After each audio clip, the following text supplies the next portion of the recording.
Ke atas.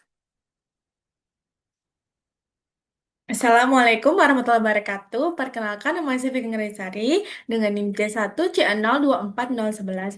Saya mahasiswa Universitas Jambi, Fakultas Ekonomi dan Bisnis, Prodi Akuntansi. Di sini saya akan menjelaskan tentang PPh Pasal 24 dan PPh Pasal 225. Dosen pengampu saya yaitu Dr. Wirmi Eka Putra SEM MSI dan Ibu Restu Hanin Anissa SEM AK.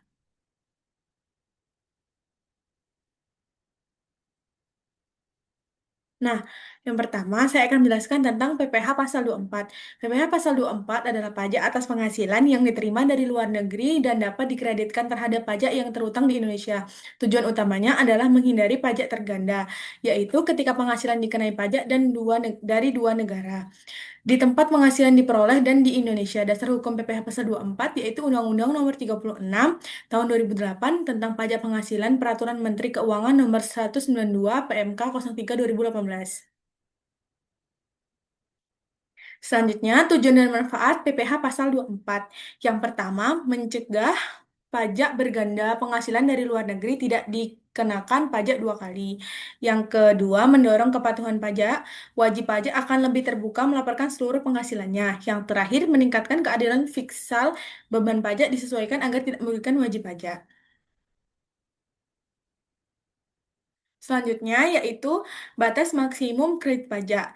Kredit pajak luar negeri tidak boleh melebihi pajak yang seharusnya turun di Indonesia. Rumus umumnya yaitu kredit pajak sama dengan pajak terendah antara pajak yang dibayarkan di luar negeri atau penghasilan luar negeri atau penghasilan yang kena pajak dikali dengan PPh terutang di Indonesia. Contoh sederhana, jika penghasilan luar negeri 1 miliar dan pajak terutang di Indonesia 1 miliar 760 juta, maka kredit pajak maksimal adalah 220 juta. Nah, sumber penghasilan luar negeri. Kredit pajak luar negeri dapat berasal dari yang pertama dividen, bunga dan royalti, kedua sewa atas aset tetap atau bergerak, yang ketiga keuntungan dari penghasilan saham dan harta tetap, dan yang terakhir jasa atau kegiatan profesional. Nah, contoh perhitungan PPh Pasal 24 yaitu PT ABC memperoleh penghasilan di negara X sebesar 1 miliar, pajak dibayar 300 juta, penghasilan di negara Y 3 miliar, pajak dibayar 450 juta. Nah, penghasilan dalam negerinya 4 miliar, PPh terutang Indonesia-nya 22% dikali 8 miliar sama dengan 1 miliar 760 juta. Kredit per negara, negara X 1/8 dikali 1 miliar 760 sama dengan 220 juta. Nah, negara Y 3/8 dikali dengan 1 miliar 760 juta yaitu 660 juta. Kredit maksimumnya 220 juta ditambah 450 juta sama dengan 670 juta. Nah, selanjutnya yaitu tentang PPh Pasal 25. PPh Pasal 25 adalah angsuran pajak penghasilan yang dibayar setiap bulan oleh wajib pajak untuk mengurangi beban pada akhir tahun pajak yang berlaku bagi wajib pajak badan serta wajib pajak orang pribadi kecuali yang penghasilannya dikenakan PPh final. Angsuran ini dihitung berdasarkan rumus PPh terutang tahun lalu dikurangi kredit pajak PPh 21, 22, 23, dan 24. Kemudian dibagi 12 bulan. Dalam sistem self-assessment, wajib pajak menghitung, membayar, dan melaporkan sendiri pajaknya. Namun DJP dapat menetapkan besarnya angsuran apabila terjadi kerugian fiskal.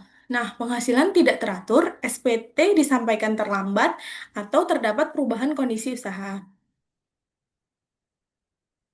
Nah, contoh kasusnya, PPh terutang tahun 2023 sebesar 50 juta, kredit pajak PPh 21, 22, 23, dan 24, 35 juta. Nah, selisihnya 50 juta dikurang 35 juta sama dengan 15 juta. Angsuran per bulannya 15 juta dibagi 12 sama dengan 1.250.000.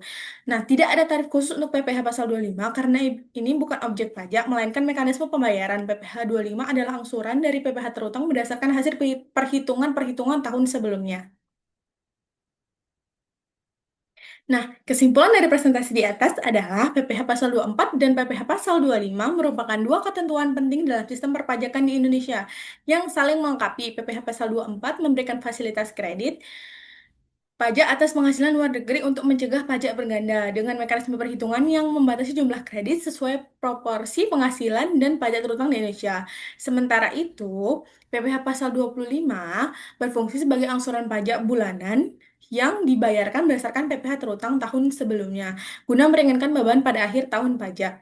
Kedua, pasal ini menekankan prinsip self-assessment, di mana wajib pajak bertanggung jawab menghitung dan melaporkan sendiri kewajiban pajaknya, namun tetap memungkinkan DJP melakukan penyesuaian bila terjadi kondisi khusus. Secara bersama-sama, kedua ketentuan ini mendukung keadilan, kepatuhan, dan kelancaran administrasi perpajakan. Sekian materi dari saya. Semoga bermanfaat untuk kalian semua. Bila ada salah penulisan kata atau pengucapan, saya mohon maaf. Saya akhiri. Wabillahi taufiq wal hidayah. Wassalamualaikum warahmatullahi wabarakatuh.